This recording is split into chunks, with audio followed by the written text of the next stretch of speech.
The Journey to London. The great yellow wasteland lay dim and milky in the moonlight as the big friendly giant went galloping across it. Sophie, still wearing only her nightie, was reclining comfortably in a crevice of the BFG's right ear. She was actually in the outer rim of the ear near the top where the edge of the ear folds over, and this folding over bit made a sort of roof for her and gave her wonderful protection against the rushing wind.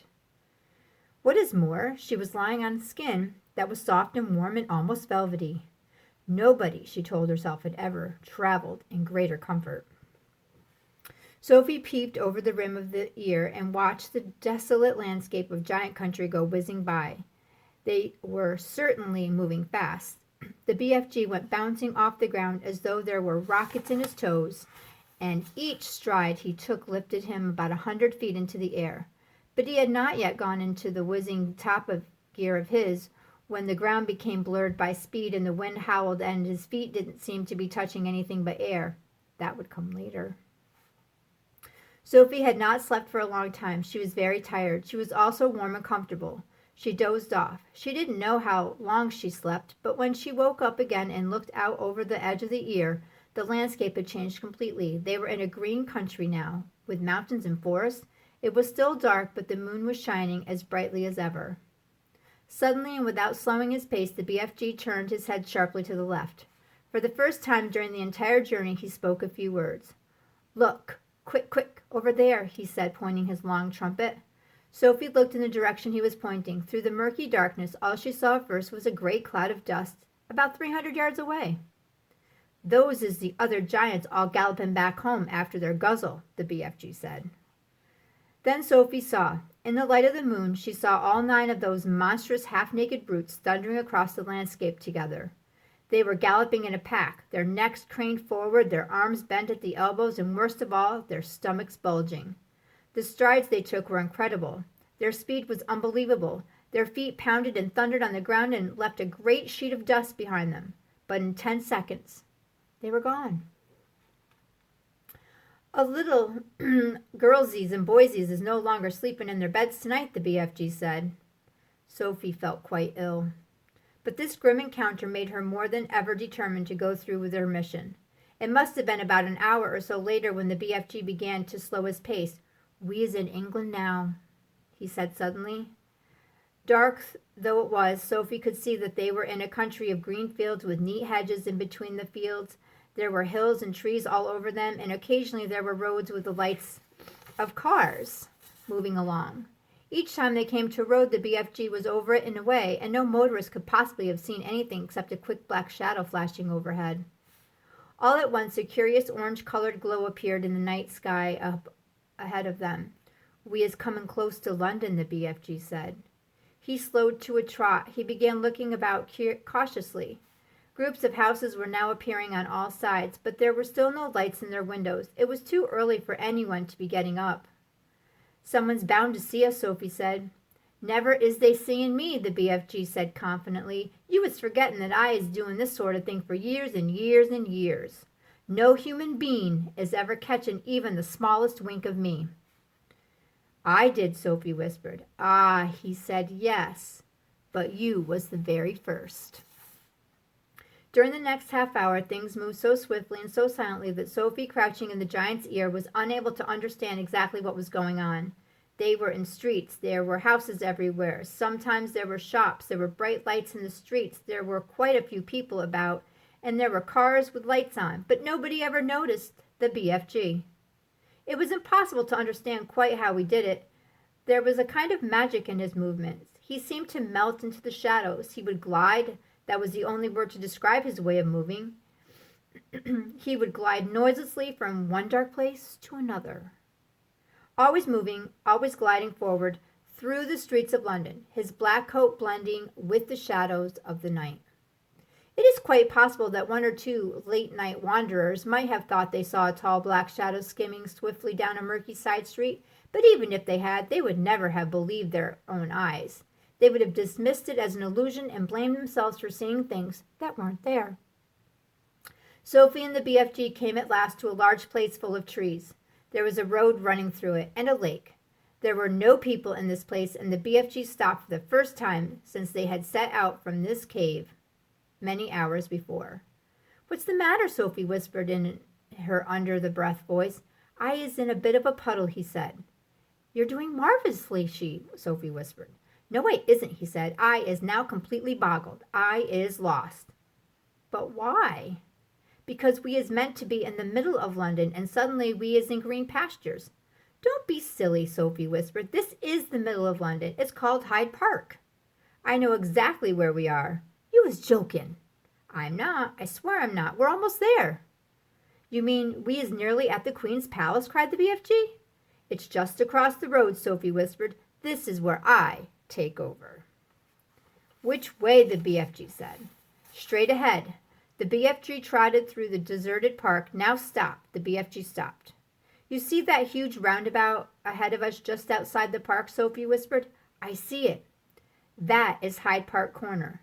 Even now, when I was still an hour before dawn, there was quite a lot of traffic moving around Hyde Park Corner. Then Sophie whispered, "In the middle of the roundabout there is an enormous stone arch with a statue of a horse and a rider on top of it. Can you see that?" The BFG peered through the trees. "I is seeing it," he said. "Do you think that if you took a very fast run at it, you could jump over Hyde Park Corner, over the arch, and over the horse and rider and land on the pavement on the other side?" "Easy," said the BFG. "You're sure? You're absolutely sure?" "I promise," the BFG said. "Whatever you do, you mustn't land in the middle of Hyde Park Corner." "Don't get so flussed," the BFG said. "To me that is a snitchy little jump. There is not a thing-a-ling-a-ling to it." "Then go," Sophie whispered.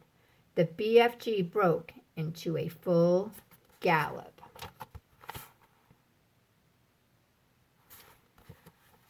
He went scorching across the park, and just before he reached the railings that divided it from the street, he took off.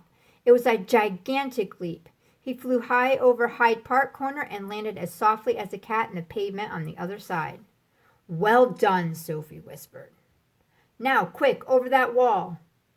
Directly in front of them, bordering the pavement, there was a brick wall with fearsome-looking spikes all along the top of it.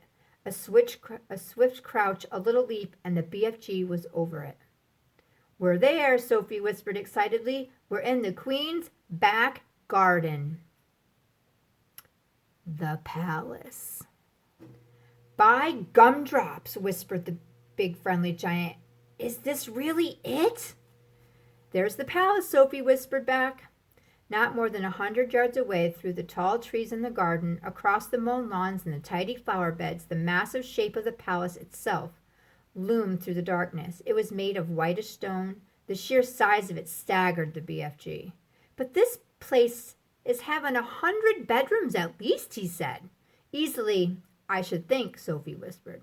"Then I is boggled," the BFG said. "How was I possibly finding the one where the Queen is sleeping?" "Let's go a bit closer and have a look," Sophie whispered. The BFG glided forward among the trees. Suddenly he stopped dead. The great ear in which Sophie was sitting behind began to swivel around. "Hey," Sophie whispered, "you're going to tip me out." "Shh," the BFG whispered back. "I is hearing something." He stopped behind a clump of bushes. He waited. The ear was still swinging this way and that. Sophie had to hang on tight to the side of it so to save herself from tumbling out. The BFG pointed through a gap in the bushes, and there, not more than 50 yards away, she saw a man paddling across the lawn. He had a guard dog with him on a leash. The BFG stayed as still as a stone. So did Sophie. The man and the dog walked on and disappeared into the darkness. "You was telling me that they has no soldiers in the back garden," the BFG whispered. "He wasn't a soldier," Sophie whispered. "He was some sort of a watchman. We'll have to be careful." "I is not too worried," the BFG said. "These waxy big ears of mine is picking up even the noise of a man breathing the other side of this garden." "How much longer before it begins to get light?" Sophie whispered. "Very short," the BFG said. "We must go pell-mell for leather now." He glided forward through the vast garden, and once again Sophie noticed how he seemed to melt into the shadows wherever he went. His feet made no sound at all, even when he was walking on gravel. Suddenly they were right up close against the back wall of the great palace. The BFG's head was level with the upper windows on one flight up, and Sophie, sitting in his ear, had the same view. In all the windows on that floor, the curtains seemed to be drawn. There were no lights showing anywhere. In the distance they could hear the muted sound of traffic going around Hyde Park Circle. The BFG stopped and put his other ear, the one Sophie wasn't sitting in, close to the first window. "No," he whispered. "What are you listening for?" Sophie whispered back. "For breathing," the BFG whispered. "I is able to tell if it is a human being or a lady by the breathing voice. We has a man in there, snortling a little bit too." He glided on, flattening his tall, thin, black-coated body against the side of the building. He came to the next window. He listened. "No," he whispered, moving on. "That room is empty," he whispered. He listened in at several more windows, but at each one he shook his head and moved on. When he came to the window in the very center of the palace, he listened but did not move. "Ho, ho," he whispered. "We has a lady sleeping in there." Sophie felt a little quiver go running down her spine. "But who?" she whispered back. The BFG put a finger to his lips for silence. He reached up through the open window and parted the curtains ever so slightly. The orange glow from the night sky over London crept into the room and cast a glimmer of light on its walls. It was a large room, a lovely room. A rich carpet, gilded chairs, a dressing table, a bed, and on the pillow of the bed lay the head of a sleeping woman. Sophie suddenly found herself looking at a face she had seen on stamps and coins and in the newspapers all her life. For a few seconds she was speechless. "Is that her?" the BFG whispered. "Yes," Sophie whispered back. The BFG wasted no time. First, and very carefully, he started to raise the lower half of the large window.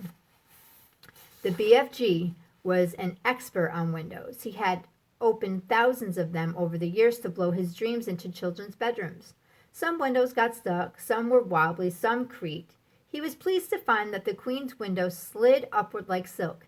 He pushed up the lower half as far as it would go so as to leave a place on the sill for Sophie to sit. Next he closed the crack in the curtains. Then, with finger and thumb, he lifted Sophie out of his ear and placed her on the window ledge with her legs dangling just inside the room, but behind the curtains. "Now you don't go tippling-toppling backwards," the BFG whispered. "You must always be holding on tight with both hands to the inside of the windowsill." Sophie did as he said. It was summertime in London and the night was not cold, but don't forget that Sophie was wearing only her thin nightie. She would have given anything for a dressing gown, not just to keep her warm, but to hide the whiteness of her nightie from watchful eyes in the garden below. The BFG was taking the glass jar from the pocket of his cloak. He unscrewed the lid. Now, very cautiously, he poured the precious dream into the wide end of his trumpet. He steered the trumpet through the curtains far into the room, aiming it at the place where he knew the bed to be. He took a deep breath. He puffed out his cheeks, and poof, he blew. Now he was withdrawing the trumpet, sliding it out very, very carefully like a thermometer. "Is you all right sitting there?" he whispered. "Yes," Sophie murmured. She was quite terrified, but determined not to show it. She looked down over her shoulder. The ground seemed miles away. It was a nasty drop. "How long will the dream take to work?" Sophie whispered. "Some takes an hour," the BFG whispered. "Some is quicker. Some is slower still. But it is sure to find her in the end." Sophie said nothing. "I is going off to wait in the garden," the BFG whispered. "When you is wanting me, just call out my name, and I is coming very quick."